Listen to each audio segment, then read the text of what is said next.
At so ayan, hi guys! Welcome back sa channel natin at eto na nga po sa episode 315 para kay season 4 natin kay Kalbo at huwag na natin patagalin pa. Simulan na natin yan at dito nga tayo natapos yung sa biglang pagdating na ng pagkalaki-laking rabbit na to. So naging halimaw nga yan at eto yung disaster level niya, Dragon. At eto ngayon, sabi nga dito ni Drive Knight na paano, okay lang daw ba dito kay Genos na pagtulungan nila etong halimaw na to. At eto nga sabi ni Genos, okay sige, ang gagawin niya, i-distract niya etong rabbit at ito si Drive Knight, siya na bahala yung maghanap sa mga vital parts nito. At din ang continuation niya is eto naman na. So dito ay eto nga hala, sige nagsasabog-sabog na dun sa area nila Drive Knight at eto bagsak agad dyan, tinalo ng dalawa etong disaster level na dragon na halimaw. So binisip lang nila etong rabbit, sabay maya maya na eto nga baling na etong si Drive Knight dyan kay Genos. Sabi niya nga dyan, the fact na pinuntahan talaga personally ni Genos ito si Drive Knight ay malaking sorpresa raw talaga yan. At so eto ngayon ay lapag na dyan si Genos at dali-dali kinumpronta niya na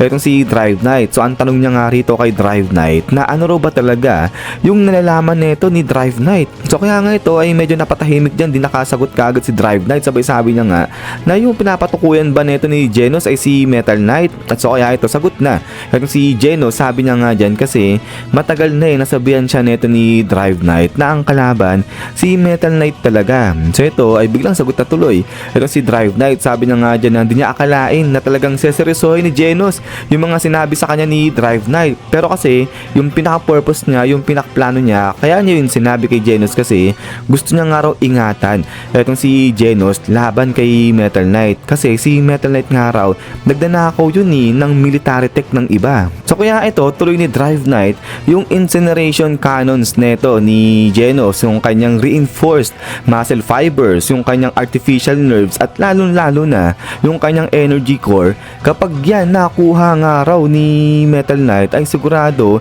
magkakaroon sila ng malaking problema at ayan yung iniiwasang mangyari ni Drive Knight. So kaya nga ito sagot na itong si Genos. Sabi na nga dyan na parang masyadong maingat na itong si Drive Knight. Bakit ganun? Sino ba talaga itong si Dr. Bofoy na siya nagko-control sa isang S-class hero na si Metal Knight? So ito ngayon sabi nga ni Drive Knight, etong si Dr. Bofoy, siya in a nutshell ay isang evil yung nilalang niyan. Sabi ng ganyan. At eto nga ngayon patuloy rito ni Drive Knight na etong si Dr. Bofoy o si Metal Knight nagpapanggap lang yan na kunyari isa siyang hero na talagang gusto niya ng justice. Kaya siya nag-join sa Hero Association. Pero at the moment ay kontrolado ng araw ni Metal Knight lahat, yung defense system pati na yung security system ng Hero Association. Kaya nga raw pwede nilang sabihin ngayon safe na sabihin virtually kontrolado na lahat ni Dr. Bofoy yung pagdating sa defense system sa security system nga ng HA. So ito patuloy pa dyan ni Drive Knight na ito si Dr. Bofoy sa pagiging mechanic niya saka sa pagiging scientist,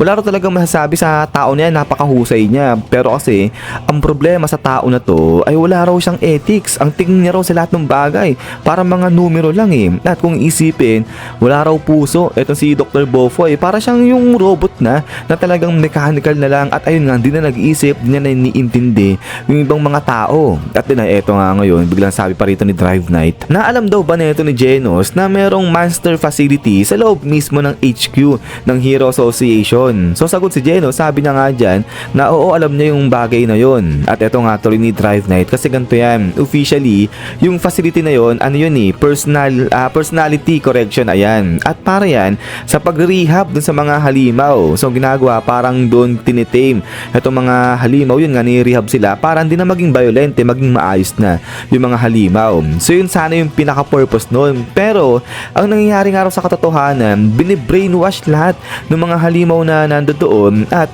gino-clone sila at ginagawa sila ng mga sundalo. At now, etong mga halimaw na to ay naging bioweapon ng araw yan na wala silang gagawin kung hindi sundin lang kung ano yung ipinag-uutos ni Dr. Bofoy sa kanila. At so ito ngayon, sabi ni Genos kasi ganito, lately, ang daming mga halimaw ng araw yung nagsisilabasan tapos palakas pa ng palakas yung mga yon. Kaya sa tingin daw ba nito ni Drive Knight, may kinalaman ba dyan si Metal Knight? So sagot, etong si Drive Knight, sabi niya nga dyan na hindi niya maya inaalis yung possibility na yun na talagang kinokontrol ni Metal Knight o ni Dr. Bofoy yung pagkarami-raming mga halimaw. Pero hindi lang dyan natatapos, dahil etong si Dr. Bofoy nga raw ang ginagawa pa niyan, kumukontak siya ng mga nilalang na merong mga dangerous idea. At ang ginagawa ni Dr. Bofoy, sinusuportahan niya yung mga dangerous idea ng mga nilalang na to at binibigyan niya ng scientific powers itong mga to para magawa nila yung kanilang masamang hangarin. At pagkatapos noon ay hinahayaan ng araw ni Dr. Bofoy na magwala tong mga to, at dahil dyan